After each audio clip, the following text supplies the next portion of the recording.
Lots of people look at overnight success for creators and wonder why it's not happening for them. But the truth is, it wasn't overnight. There's a lot of trial and error, learning and adjusting until you get it right. And that's what Haley Akins is here to talk to us about today. She's had quite a journey as a motion designer, surviving the death of Flash to emerge as a course creator and educator, showing a new generation of motion designers how to be successful freelancers. And she does it with a little help from YouTube. And that is what we're going to dive into today. So have a listen for these top takeaways to play with gateway videos and looking for popular topics on YouTube to introduce a new audience to you. Leverage analytics and tools like vidIQ and TubeBuddy to understand what's going on and what's working and what's not working. And remember, it takes time to be successful on YouTube. Be patient and keep going. This is a great episode for anybody who is still looking for that success on YouTube, which is why I had Haley on, because I am still looking for that success on YouTube, and I'm definitely implementing the advice that she gives. So thanks to our sponsors. You'll hear about them later on in the show. But for now, let's get to the intro and then the interview. Hey everybody, and welcome to How I Built It, the podcast where you get free coaching calls from successful creators. Each week, you get actionable advice on how you can build a better content business to increase revenue and establish yourself as an authority. I'm your host, Joe Casabona. Now let's get to it. Hello and welcome to episode 309 of How I Built It. Our sponsors for today are Gap Scout, Groundhog, and LearnDash. You probably already heard me say that in the cold open. I am here with Haley Akins, CEO of Motion Hatch and compatriot in the Creator Science Lab. That's what Jay's calling it nowadays, right? Haley, how are you today? Yeah, I'm very good. It's great to be here. Yes, thanks for coming on the show. I'm excited because your area of expertise is one that I've always aspirationally wanted to learn, but also never wanted to take the time to learn it. So Motion Hatch, you do motion graphics, right? And sort of stuff like that. Do you want to give us a high level overview of your day-to-day work before we dive into YouTube? Yeah, so it's quite interesting actually because I don't actually animate anymore. So I was a motion designer for around 12 years.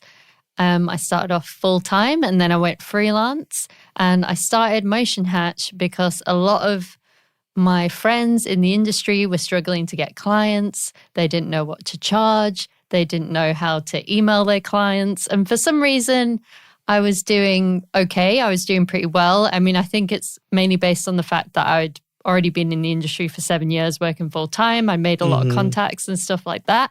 And I saw them struggling. And this is kind of where Motion Hatch came in. And I actually started my podcast in 2017 called Motion Hatch. Nice. And it was helping motion designers with the business side of things, which at the time there was absolutely nothing online about that. So it was very exciting to start that, and everyone got very excited. And then now that is my full-time business. That's super cool and really interesting, right? Because I come from the web design space, and I feel like resources for helping freelance web developers have existed almost as long as freelance web developers have. I've been freelancing since 2001. Let's say my church came to me and asked me for a website, and that was my first gig and also first paid gig. And then Freelance Switch came around in 2007, Freelance Switch from Envato. And that was a message board essentially designed to help web development freelancers, essentially. And they build it as anybody, but it was mostly web developers and web designers. And so it's really interesting that it wasn't until 10 years later that something for like motion designers. Do you think that's because like most like motion designers generally have like a full-time gig somewhere? No, I think quite a lot. It's a similar industry in that quite a lot of people are freelance. I don't know what the answer is there. I think that the motion design industry is obviously a little bit younger than the web design industry. Mm-hmm. So potentially that has something to do with it. Yeah.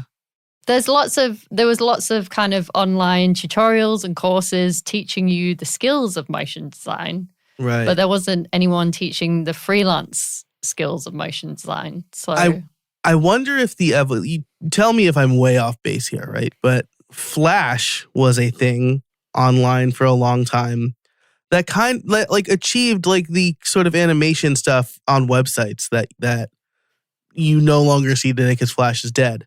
Do you think like the death of Flash ushered in the need for like motion design, like freelance skills? Like do you think that you've been at this for a while? Was there like an industry change when Flash died? So I think that how motion design kind of came about is because you had like animators, right? And you had designers. So you had the traditional animators like the Disney people and things like that. And then you've got designers. And then everything kind of went online and also like with TV ads and stuff like that. And they were like, hey, like the advertising industry was like, hey, we need like animators, but not like these traditional people. We need animators who've also got a sense of design. And, you know, maybe I'm kind of wrong in that, but that's how I think of motion design, where I think of it as a cross normally between an animator and a designer. And it generally is commercial advertising jobs. Like obviously some motion designers do title sequences and things like that. But I think that mainly it was trying to get people to make things move for advertisements, essentially. And I think that's kind of where it came out of, you know, so kind of a mixture between like an editor, a designer, and an animator, and then a motion designer was born. Wow, that's so interesting. I think that's super cool. And so you started Motion Hatch to help freelancers, and that's basically what you're doing nowadays, which is awesome. The other thing I wanted to touch on here was the path you took is the path that I really did not take in my freelance career that I absolutely should have. Like the best advice that I never took was after college, get a job in your field so that you can learn like how the pros do it and then you can make connections. And I was like 24. I went to grad school. I was like 24 and full of hubris and was like, I don't need that. I've been freelancing for like half my life at this point or whatever. And then like 2 years into being out of school and freelancing, I was like, I definitely should have done that. So then I went back and did that. Of course, now I'm making the same mistake with podcasting, right? Like I've never held a job in the podcast industry. But I'm helping people podcast. So does anyone really hold a job in the podcast industry? I mean, I guess like radio, right? Well, you know, it's really interesting. Maybe we could talk about this in the pro show, but I don't know. Like the podcast industry is so young that it probably is mostly made up of like independent podcasters like me, and then like radio people, and then you have those networks that are getting bought up, right? Like Wondery, and like Art19 was bought by Amazon. Wondery, I think, was also bought by Amazon. Maybe Gimlet was bought by, I think, Spotify. So like, right, you have these like little podcast only outfits that are getting eaten up by big tech. So maybe not, right? Maybe now, if I was starting like 10 years ago, right, or if I was 10 years younger, maybe then I would get like a job at big tech. But I've been freelancing or I've been like podcasting for 10 years. So interesting thought and question. Now you make, I'm going to say heavy use of YouTube because that's where I'm most familiar with your content. I know you're also doing, you're also active on Twitter as we record this. Is that right?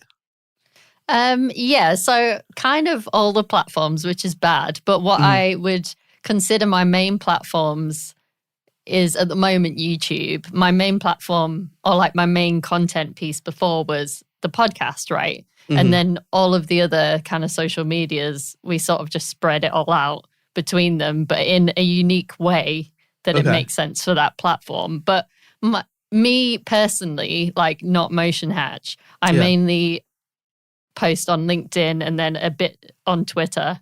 But I think LinkedIn is like the place that I'm the most active because that's kind of where my audience is right now. And I think that's partly my fault because I kind of told them all to go there to get clients. And then I was like, wait a minute, I should also be there.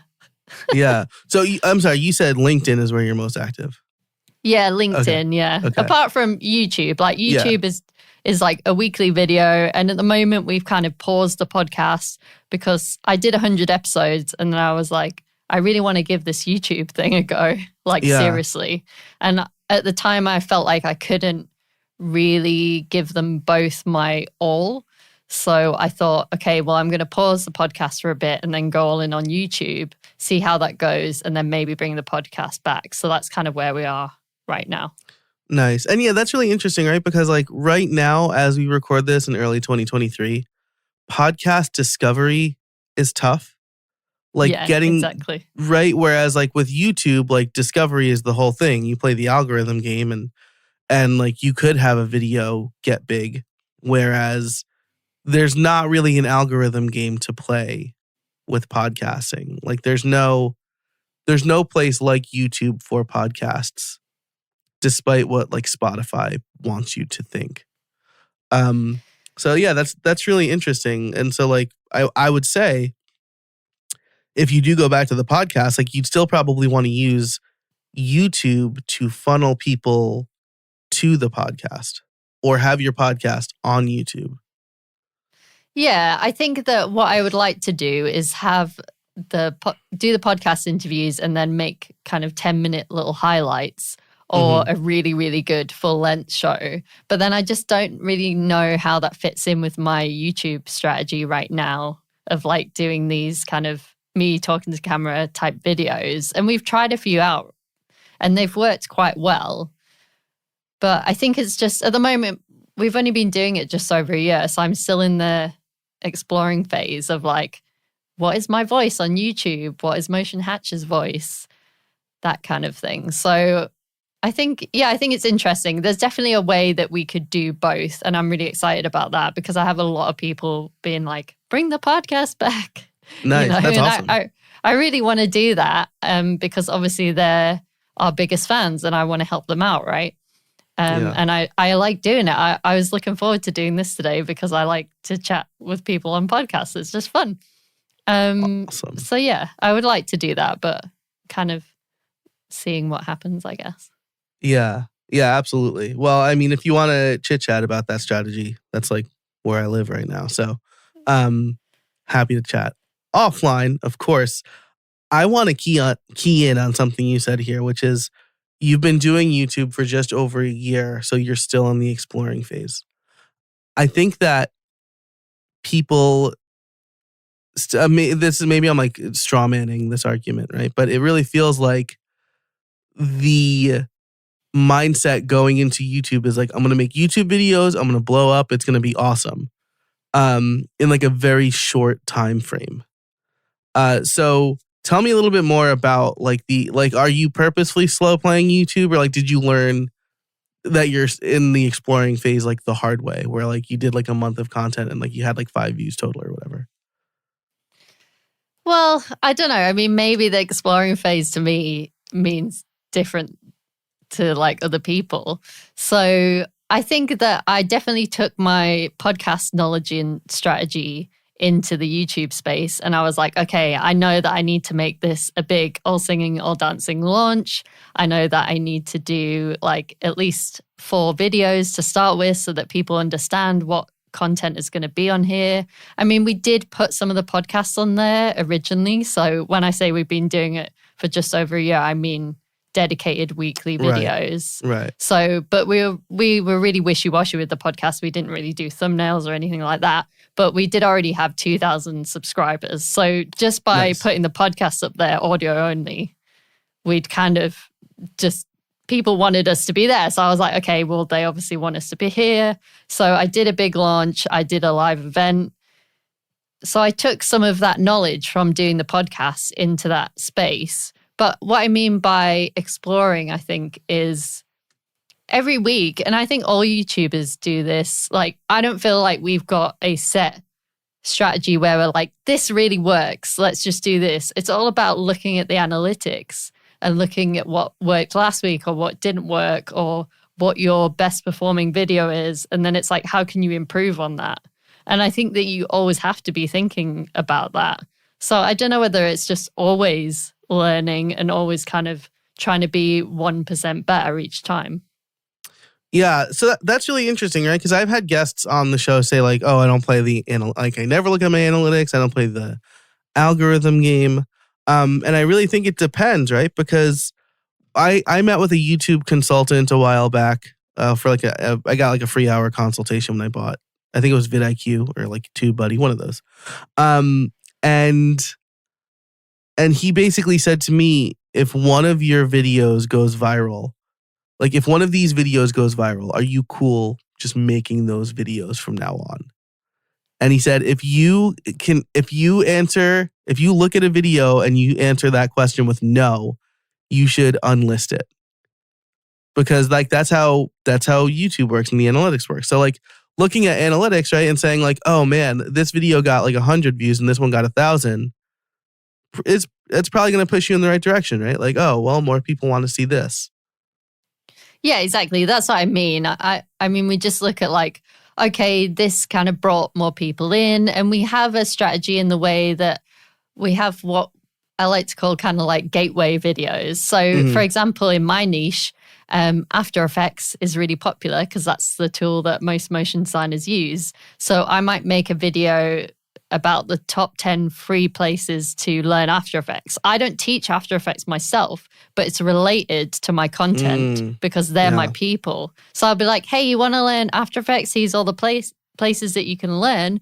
But you know what you should be learning? You should be learning more about how to grow your career and the business side of things, because that's going to help you to make money as a motion designer. So then that's kind of, in my eyes, how I kind of get them into my content, because I feel like my content isn't necessarily what people want, right? But it's more like what they need. So I think we've got like a harder sell on YouTube because of that, because I have friends in the motion design industry who teach After Effects tutorials and they have hundreds and thousands, or one of them has like 700,000 subscribers.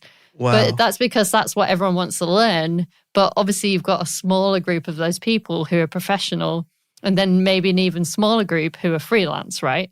So, But I think it's like the quality of that audience is what I'm really looking for.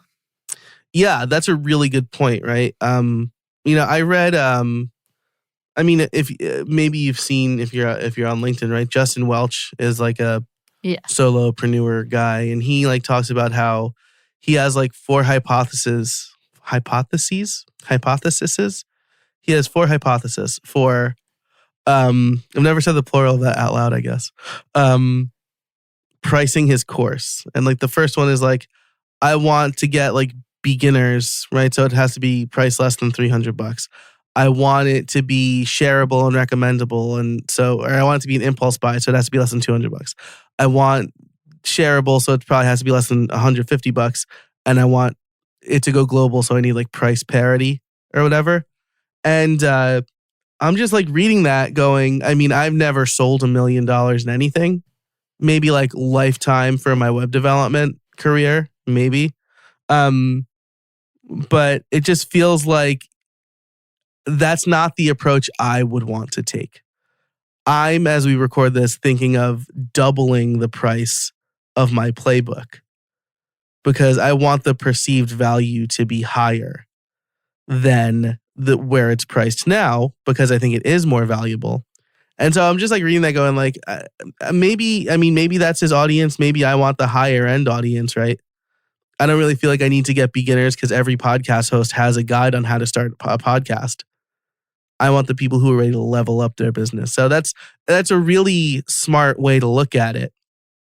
But then the other side of it, right, is that you have those gateway videos. This is the thing that's missing for me, I think.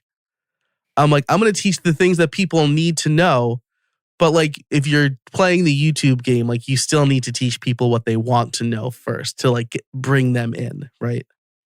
Yeah, exactly. So we're trying to do a little bit of that, but then we'll have like our evergreen kind of videos where it'll be like a how-to sort of thing. And then we'll have what we call like our deep content. So that's more like, maybe more of an in-depth story kind of thing, or maybe a longer interview or something like that. And then we'll have our like trend type videos. So they generally fall into those buckets, and we try and do about one a month. I've never actually spoken about this, so it's really interesting because, when you talk about it out loud, you're like, oh, we do have a strategy. Cool. Yeah, that's so funny that you say that because I've like found the same thing with podcasting. Like when people are like, how did you grow your show? And I'm like, I don't know. And then I'm like, oh, I guess I did these things, right? I did have a plan. I just didn't like verbalize it.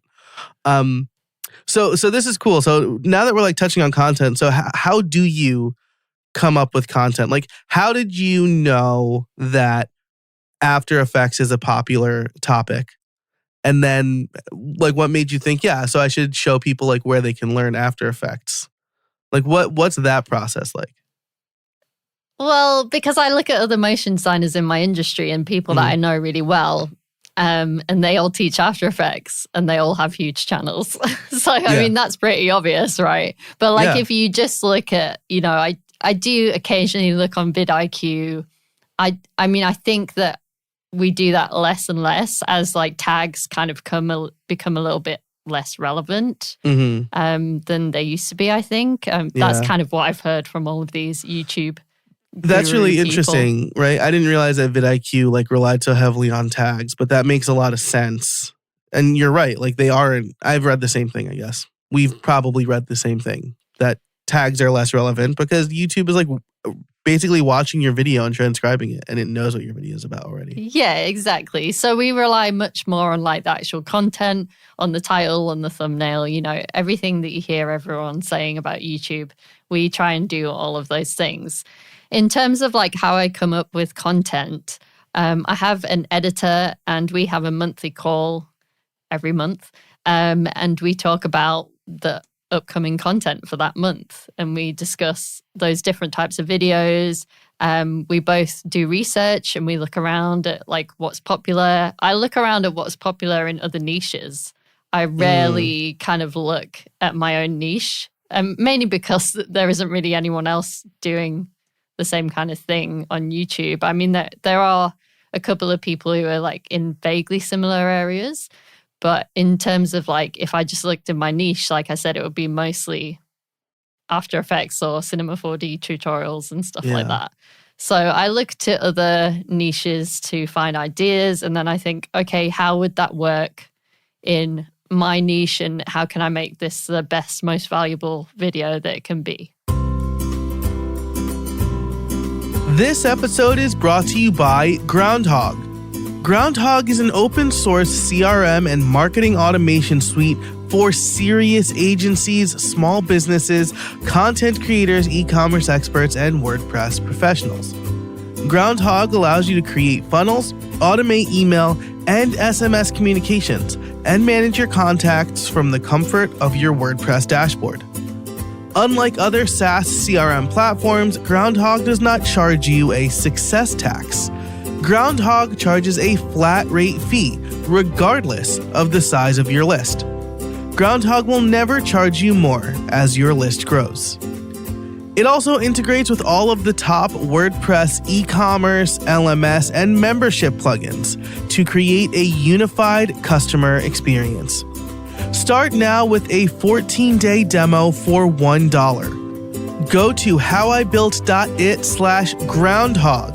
That's howibuilt.it/GROUNDHOGG. Or use the code HowIBuiltIt for 20% off your first year of any plan. Thanks so much to Groundhog for sponsoring this episode of How I Built It. This episode is brought to you by LearnDash. Look, I've been making courses for a long time. I've taught at the college level, and I've created curriculums for several different organizations, including Udemy, Sessions College, and LinkedIn Learning. When I create my own courses, there's no better option than LearnDash. LearnDash combines cutting-edge e-learning tools with WordPress. They're trusted to power learning programs for major universities, small to mid-sized companies, startups, and creators worldwide. What makes LearnDash so great is it was created by and is run by people who deeply understand online learning and adds features that are truly helpful for independent course creators. I love the user experience. And now you can import Vimeo and YouTube playlists and have a course created automatically in seconds. I trust LearnDash to run my courses and membership, and you should too. Learn more at howibuilt.it/LearnDash. So what you've intuited, it's really interesting because Jake Thomas talked about this when he came on the show. He runs Creator Hooks. It's a really great product and newsletter, but he says look at other adjacent niches. You say niche, I say niche. I think I say it wrong. And then things that aren't even related to what you do to get inspiration for your own stuff, right? Because if you're looking at your own field the whole time, you're probably in a little bit of an echo chamber, right? Every podcaster is going to talk about the Rodecaster Pro 2 and why you should use the Shure MV7 mic, right? And that's just I don't need to add my voice to that particular conversation. But maybe there's other stuff I could talk about.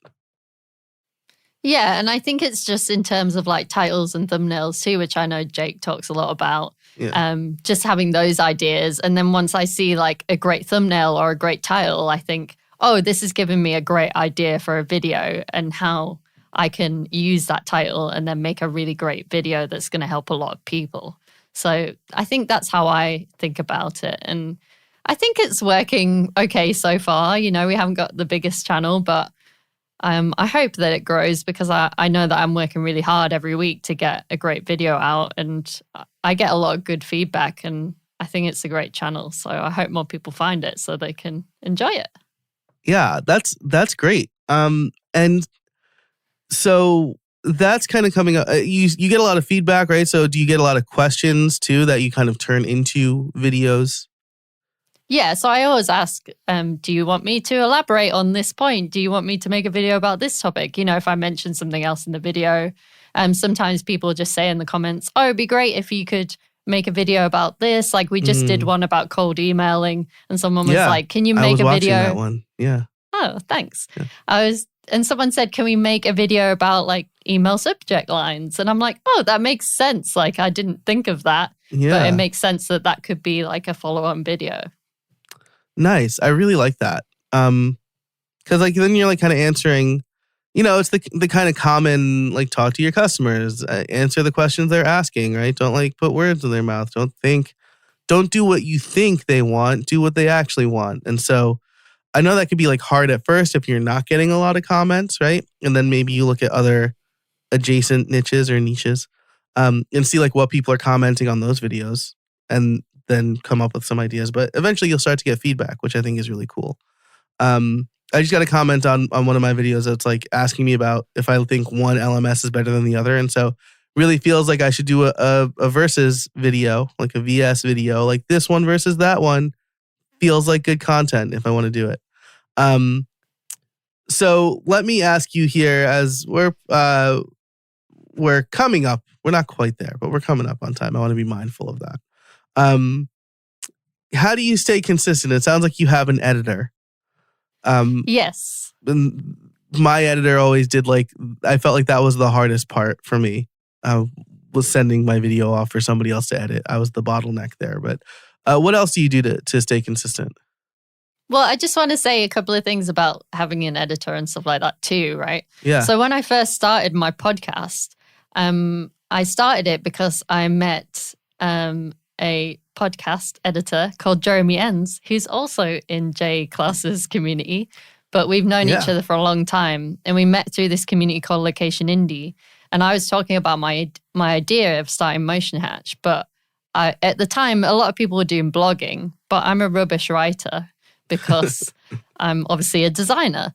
And he said, oh, maybe you should start a podcast. And I don't know whether he was doing it because he wanted me to be his client, but I hired him basically. Nice. So I've never, ever edited any of my podcasts or any of my YouTube videos. And I feel like I've been much better off for it. So originally my freelance business would fund my podcast essentially. Yeah. So, it was kind of annoying to pay for that, but also it saved me so much time every week. And it was a much better job than I could ever do. And then the same with the YouTube channel. I always knew that I wouldn't edit those videos because I'd just been so used to not editing the podcast. I mean, I technically could because I have those skills from being a motion designer, right? But I just knew it would be better if someone else edited it. So I just made that decision from the start. Yeah, that's that was the hardest part for me, right? When I hired a YouTube editor, I was like, people hire me to edit videos or make educational videos for them. And now I'm outsourcing this, but it really comes down how much is your time worth? What is your time worth, right? My podcast editor, it would take me 2 hours to edit my podcast probably. And a podcast like this, lining everything up and cleaning it up or whatever. So even if he's charging me $100 an edit, which he's not, but if he is my time worth $50 an hour? Yes, my time is worth 4 times $50 an hour. So thinking about what your time is worth, it really helps put into perspective, should I hire somebody to do this? Yeah, definitely. And I think just also having that collaboration and those people on your team to collaborate with. And, I get a lot of ideas from my editor. And also he has an assistant too, which I've now actually hired her to help me with some social media as well. So we're kind of like a little team, which is really nice. And I like them very much. And it took a long time to get people that I really trust, that I feel like are part of the Motion Hatch team. But I'm really happy at the moment. So it's hard hiring, but when you find the right people, it's great. Yeah, that's such a great way to put it, right? Because again, my video editor really focused on educational videos, was not much of a YouTube editor. And they're very different. They're very different things, which maybe you don't know until you get into it, but that's how I felt at least. And so I feel bad not sending more work his way, but also, if I'm making content for YouTube, I want it to be for YouTube. Yeah. Yeah, I think it's a tricky one. I've done a lot of hiring and firing over the years, and I think that I've learned a lot, which I'm now trying to teach other people in my industry so they can scale beyond themselves, which is quite exciting. Nice. So sticking with the consistency for one more minute, do you batch your content? Do you make a video a week? How far in advance are you scheduled? Things like that. Yeah, it's the hardest thing, and I'm still working on it. It's definitely a work in progress. What I'm trying to do is Content Tuesdays. So every Tuesday, I either write scripts or I film videos.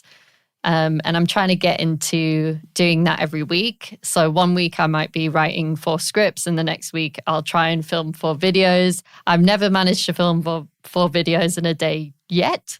Mm-hmm. So obviously it's not going very well, but sometimes I can get 2 or 3 done, which is good.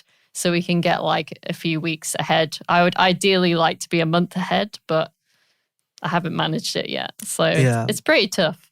Yeah, that is tough. So let me ask you now 2 follow-ups based on that. And then we're going to move on to the last question, which I think is really good about how you're using it to grow your business. Do you, when you record multiple videos in a day, wear the same clothes for all of those videos? No, I do wear the same clothes, but I change my top or my jumper or whatever. Okay. So it looks like I'm wearing different clothes, but I probably just got the same jeans on. Obviously, no one. Yeah. That makes sense. That's more effort already than I do it. I'm I thought for a while I'll just always wear the same t-shirt in all of my videos, and I'm now I gotta own 5 of this t-shirt or make sure it's always washed on recording day. That's So it's hard. It's because sometimes I think, if I want to do 4 videos, I haven't really got 4 tops clean in one day that I like wearing for YouTube. So I feel like I need like YouTube clothes or something. Yeah, absolutely. It's like probably like, I don't know, but I feel like as a dude, I probably have a little more slack. Like maybe that's like sexist, but like feels like no one's ever commented on my appearance in one of my videos. And I feel grateful that no one really comments too much on mine, but I feel like that's because we're quite small right now. But I'm sure it will happen. Apart from someone said they like how my hair color changes a lot, but that was nice. I was that's nice, yeah. Thanks. That's like somebody during one of my live streams was like, "You're really cute," and I'm like, "Oh, thanks." And then they kept going, and I'm like, "Now I'm uncomfortable. I'm a married person." Yeah, I think that obviously you don't like it when that happens, do you? Like, don't, talk about me. I'm trying to teach you something. It's not about me. You're like, I know I'm on camera, but it's not about me. Right. I don't know. Yeah, it's tough. And then my follow-up question, or my second follow-up question is, do you use a teleprompter? Or no. Okay. Because I think it makes you look like you're reading. I have tried in the past, but what I do is, what we found that works really well actually is doing a little read through, like literally just recording it and just reading it, like, but more as like a voiceover. Because then if you make a mistake when you're like looking to camera, usually the editors can use a voiceover bit and put a bit of B-roll over or something like that, and it makes it sound more succinct. So we recently just started doing that, which really helps. But then I just usually take it in like 2 or 3 sentences and try and like remember them, say them to camera, look back at the script. And I don't really write scripts in a way that I need to say it word for word. I'll kind of write, sometimes I'll write rough stuff, or I'll write the intro word for word, and then I might just write bullet points, or I might write it kind of a bit wishy-washy, and then I'll just talk around it, Yeah, hit the major points, right? That's the thing I struggle with if I write a script. I feel like I want to say it exactly as I wrote it. So like one of the things that for LinkedIn learning courses, like they want more on-camera stuff from the instructors. And so I have a really good setup. They say I have a really good presence on camera, and so they want me to do more. And like the first time I actually worked with a director from LinkedIn, and I was like trying to get it. He's like, you don't have to get your script exactly right. Just like make your points. We'll record the VO, like you said. And I was like, okay, that is great. And also like a mental hurdle for me. Like I wrote it this way. I want to say it this way. Or like, even if I kind of say it, I feel like there's like good, because I feel like I am a good writer. And like I want to get it right, but that's like a mental hurdle I got to get over. All right, the last question I want to ask you by the way, dear listener, in How I Built It Pro, Haley and I both went through Justin Moore's Brand Deal Wizard. And so we're going to talk about like YouTube sponsorship in How I Built It Pro. You can sign up for $5 a month over at howibuilt.it/pro. So you'll get ad-free extended episodes of every interview I do. And this one. So there you go. howibuilt.it/pro. Okay. I'm gonna make a strong assumption here, right? That you're using YouTube to grow your business, and you're not trying to make money from YouTube ads. Is that a fair assumption? Yes, definitely. Okay. So does that involve like a call to action, or are you like promoting certain like lead magnets? Can you take me through like how you're trying to grow your business with YouTube? Yeah, so we have 2 courses right now. One's called Client Quest, which helps you to get clients, and the other one's called Balanced Business Bootcamp, which helps you to scale your business beyond yourself using systems or hiring or potentially building in alternative revenue streams. So they're the 2 main courses that I have right now. So I want everyone to go into either of those, ideally. So what I do is I have a free 5-day course, which leads into Client Quest. And then we're working on upselling from Client Quest into Balanced Business Bootcamp because that's a much higher level. But what we also do is we have a quiz to see if Balanced Business Bootcamp is a good fit for you. And then if it isn't, we point people to Client Quest because we don't want people going into that program if it's not a good fit. It's, a more expensive program. They'll be better off in Client Quest. They can get more clients. They can level up in that way, and then maybe they'll be a good fit. So I'm all about trying to get the right people in the right places. And there's kind of different ways that I do that. And we're still sort of working out the systems because Balanced Business Bootcamp is just coming out of beta. But that's how we do it right now. So we're either promoting the free 5-day course or the quiz when Balanced Business Bootcamp is launching, which it is currently right now. We're going to have a new cohort in March. So we're kind of in that process right now. But Client Quest is currently open on Evergreen all the time, but we might close it. We're sort of still experimenting a little bit with that. But yes, like you say, we have lead magnets. So sometimes we'll have specific lead magnets for a video. So for example, on one that I did about a statement of work, we had a free statement of work template. Sometimes you might have like a cold email template. We've got social media guide. So if I'm ever talking about social media, I'll just mention the social media guide. What I think works best is having it integrated into the video. Like I do a call to action at the beginning to download the free 5-day course. Mm-hmm. But what I would probably recommend more to people, ideally, if you can make videos and then make a bespoke lead magnet, even though it is more of a pain, that always works better. Yeah, I say the same thing that's the advice for blogging. That's the advice for podcasting too, right? Like Amy Porterfield perfected that, right? She'd have an episode about how to do Facebook ads. And then her lead magnet would be 5 mistakes that you make with Facebook ads or whatever. Yeah, exactly. So we just do a similar kind of thing, like templates and downloads. And then we have a newsletter. So, I'm trying to provide a lot of value in there. And usually I've started doing not just having it as a notification system, because someone said that to me once and I was like, oh, that's so right. When you just get a newsletter every week and it just says, here's the video. People don't care about that. They're like, why am I here? I want more content. Right. So I've started writing a mini essay or a story type thing to go along with it, and sometimes including job ads and stuff like that. Nice.